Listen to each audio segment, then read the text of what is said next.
Yes, hi. I'm Abraham Serote. I'm Director for Social Cohesion in the National Department of Sport, Arts and Culture. And we are at the National Convention on Social Cohesion Nation Building here in Irene. It's a 2-day program. We started yesterday on the 6th of February, and we finished today, this afternoon, on the 7th of February. All right, Doctor. Thank you very much for joining the MorgeezTV crew at the Morgeez stand at the Social Cohesion Campaign Convention as put together by your honorable self. Thank you very much, and thank you for the invitation. All right. See, Doctor, like I often say, a concept like this, an event like this is a concept. All right, and to come up with something like this. It's not just like your average event where people just come to have speeches and go and all of that. So there is a concept. What exactly was the concept? What sparked this? Yes. As the line for the convention is self-explanatory, it's social compact for social cohesion and nation building. Let me explain what a compact is, or this concept of a social compact. A social compact is a social agreement or social contract. In this case, by various key role players in society coming together to make real, tangible, concrete commitments in terms of how they see their space in promoting cohesion and nation building. And these key role players include business, for example, because business has a role to play because it's got economic capital to make things happen.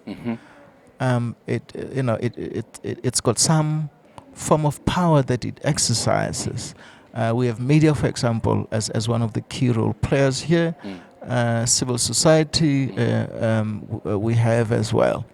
Traditional authorities, labor, a very important role player, academia as well. So they're all here. This came out of the realization that no social cohesion and nation building project will succeed if it becomes a project that is only if it's a project by government and it doesn't involve other role players in society. Okay. So the project cannot succeed if it's a project that is wholly owned by government, because in a constitutional democracy it is not only government that exercises power. There are other role players in our constitutional democracy that exercise power, that will influence, and we need those as well in terms of making this project work. So we have called this convention, we have convened this convention so as to provide that dialogic space for the different role players to make real, concrete, tangible commitments to this very important project on cohesion and nation building. Thank you very much. And we hope to come up with a program of action that ties specific sectors to specific action plans. Okay. And this will not have been imposed on them. They will have made them here voluntarily, but we'll hold them to account for the promises they make. All right. Speaking of that, holding to account, Doctor, it brings me to a question. Like, obviously, Department of Art and Culture, you are government. Yes. All right. Yeah. Yes. So my question is that any kind of agreement, as per your description of the convention, like it's a social contract, yeah. Yes. Any kind of contract that you sign here with social populists today here. Yeah. Is there any way that it becomes subsequently or thereafter a government policy, being maybe you throw into the parliament for a debate to be adopted into a proper policy that can be enforceable, or precisely there is. Okay. So there are certain strategic interventions that have to be that have to involve into some form of legal policy or legislative instruments. All right.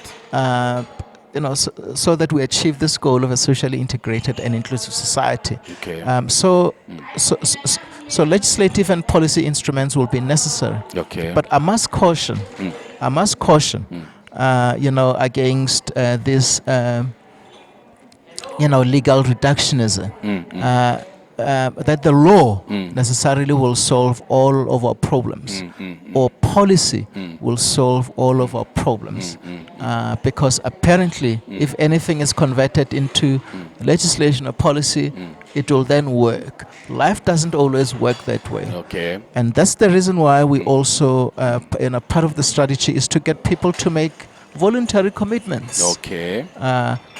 So, because we don't want people to do things because of the fear of the law or the consequences of not doing. We want this project has to appeal to people's sense of propriety. Their sense, that one sense of right and wrong. That's important. That's an important sort of aspect of this project, so that so that there isn't this legal reductionism. That all we need is to have things enforceable by law, and that's the only way we'll get South Africa move forward. It doesn't always work that way. So we are trying to do two things. Legislative and policy instruments will be necessary. I'm not denying that, and government has put those in place already. But that's not enough. That's necessary, but it's not sufficient. And that's why we are getting the social partners as well to come into arena and make their own contribution voluntarily. Doctor? But we will hold them to account. Okay, now, that brings me to the next question. What are the mechanisms for holding commitment over a social convention contract? What are the modalities of mode of action for monitoring effective changes to all of the policies or points that have been adopted here? Yes. In fact, this is what I've been saying whole week in most of the media interviews I've done. Because that skepticism, there's this narrative or perception that South Africa is dialogue fatigue, that we've been doing too much conference, that we move from conference to convention to summit. This is not one of those talk shows. All right. And I can tell you now, without any fear of contradiction, that actually, the real work begins after this conference.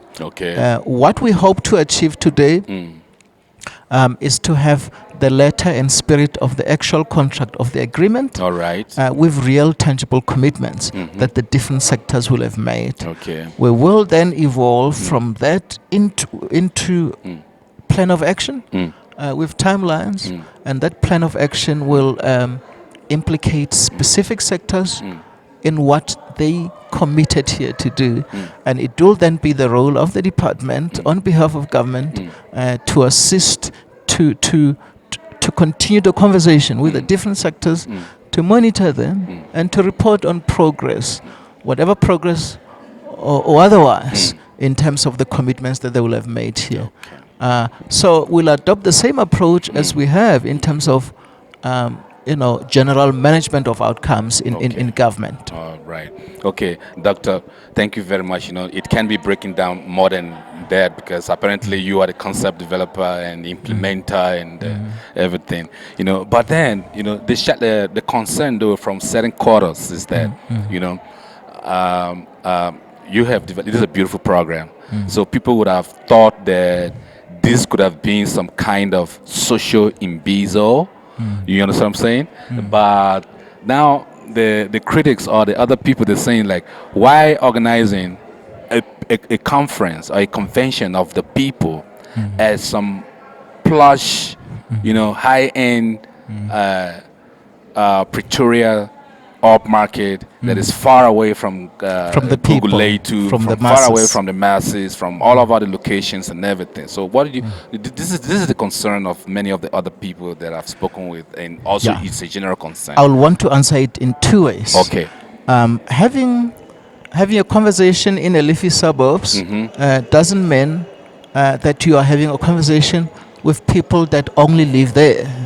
because Okay. that's one misnomer. All right. What we have done is that we've had sector consultations, and those sector consultations also included civil society. Okay. What we have managed to do here is to bring the different organizations and leaders of organizations of civil society who work in those communities you're talking about Okay. to come here. Okay. And we've had these consultations as well in those communities you're talking about. Okay. So there is no disconnect between this place where we are at now, the conversation we are having now, and what actually takes place in communities. Okay.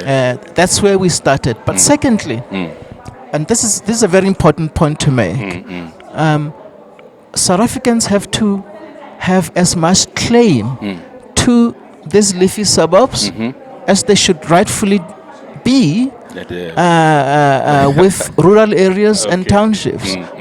Let me say something about townships for a minute. Okay. Townships are not of our own creation. Black people didn't create townships. Okay. Townships were created by apartheid as dumping grounds for black people who were coming into the city as migrant laborers. Okay. So there's nothing about my blackness that ties me to a township. Okay. And a township doesn't edify my blackness. In fact, a township has got nothing to do with my blackness and who I am. And I should not be married to a township because I did not create it in the first place. Okay. So this is important, as I said, in the context of the land question. Okay. Why is it that in the context of the land question, we will want to claim Sandton, we will want to claim the suburbia, but at the same time we say that we shouldn't have conversations in those spaces. That's a contradiction in terms there. All right. Okay. So, Doctor, there is another point well clarified by you. But then my next question is that what are the mechanisms that you're using to drive this message home to these other people that always feel left out? Yes, precisely what I've just said. That we work in communities, we work with community organizations, especially in terms of civil society. We work with civil society organizations that work in communities. But you will know that in any process of consultation, you'll never be able to talk with everybody that you should be Most talking to. definitely, You'll never be able to consult with everybody you need to. Exactly. But the effort is to try as much as you can in reaching out. But there would always be people who are not part of your consultation because of the limitation in terms of resources, in terms of time. Okay. By the way, if I may just add, this is not the last of conversations. Okay. We are at the convention today. We will have the letter and the spirit of the social contract. We will have a program of action that comes out of it. But the conversations don't end today. Okay. We'll continue engaging. All right. And what we'll do is to reach out to those that we're not able to reach this round. Okay. Doctor, thank you very much for that explanation. It's explanatory by its own nature. All right. Then now, it brings me to the next question. That the Social Cohesion Convention. So it's a part of the initiative is to try to sensitize, the masses of this country of South Africa to be more tolerant to people of other African nations that are residing in South Africa. So how do you hope to send that message to the people or to the local, let me say, indigenous of South Africa to be more tolerant? That they are part of the broader African continent and the African diaspora, which we shouldn't forget. Yes. As part of our dialogues program, as part of our social dialogue program, we work closely with the immigrant community, especially African immigrants. We also work with organizations of immigrants and diaspora organizations that represent the African diaspora. We always make sure that we get them. That they are part of the conversation. By the way, they also engage us in terms of their own initiatives, in how they see their role in fostering social integration between locals and the immigrant population. So that kind of dialogue has been ongoing, and they will continue supporting it as government, but certainly as the department. I think that one of the points we need to make clear is around this broad perception that South Africans are generally xenophobic. Xenophobia, remember, it's about this irrational hatred or dislike of the other. Exactly. I don't think most South Africans, harbor hate of other African immigrants. There have been incidents of violence against immigrants, especially African immigrants, which must be, condemned, and government has done that. Okay. But I don't think we should be seeing it as a general problem in the country. All right. But where it raises its ugly head, there must be action taken. Let me just give you one simple example. Okay. If South Africans generally have a dislike of people from elsewhere in the continent, how then could it be that they lived side by side with them in the townships during the years of apartheid? With such social integration and inclusion at the time. Exactly. So it has happened before that South Africans and and the African immigrant community lived side by side in the townships. Exactly. And there were no attacks. There were no social fissures at that time.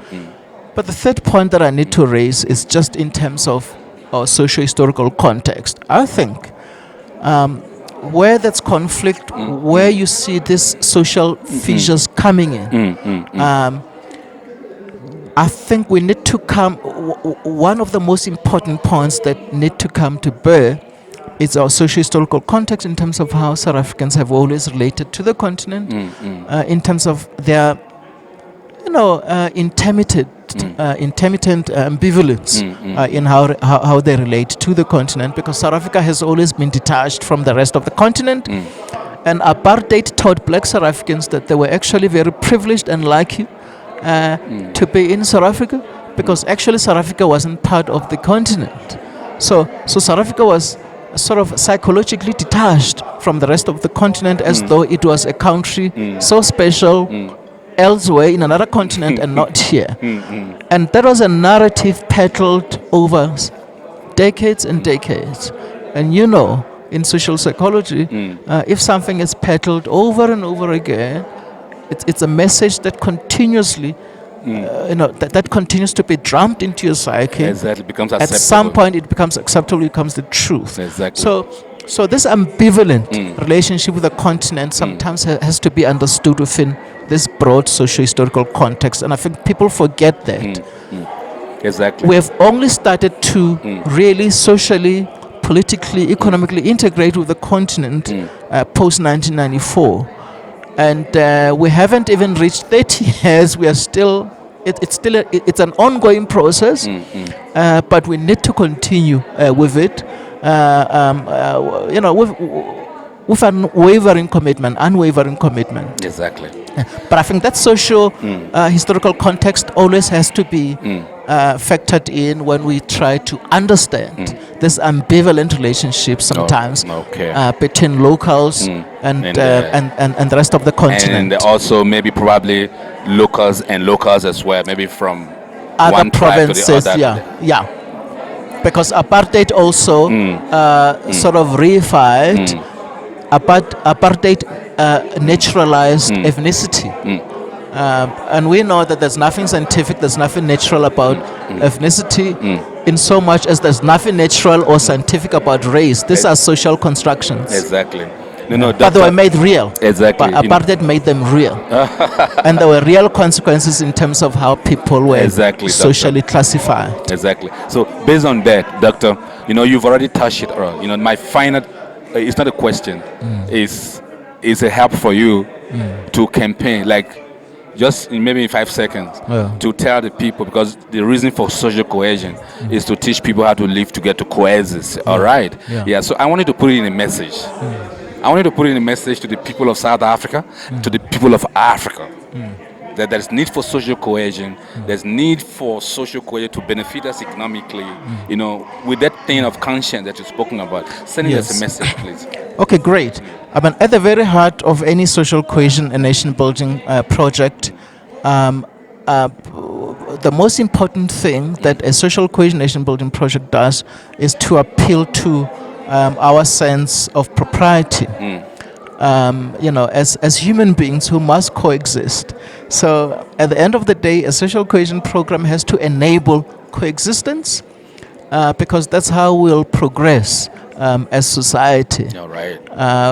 You'll never fully progress if you have many millions more behind you who are languishing in poverty. Okay. So that's what this project is about. Okay. It's about peaceful coexistence, so that there's societal progress across, politically, socially, economically, culturally, and otherwise. And in that way, we all stand to benefit. Thank you very much, Doctor. You can say it more than that, and I'm Thank you very pleased much. to be hanging out with you, Dr. Thank you very Seroti, much. of the Department of Art and Culture. He put all of this whole damn thing together by himself. Thank you very much, and thanks for the invitation. I'm Abraham Serote. I'm Director for Social Cohesion and Nation Building in the National Department of Sport, Arts and Culture. I'm responsible for this national convention we're having now on cohesion and nation building, which is about a social compact for social cohesion and nation building.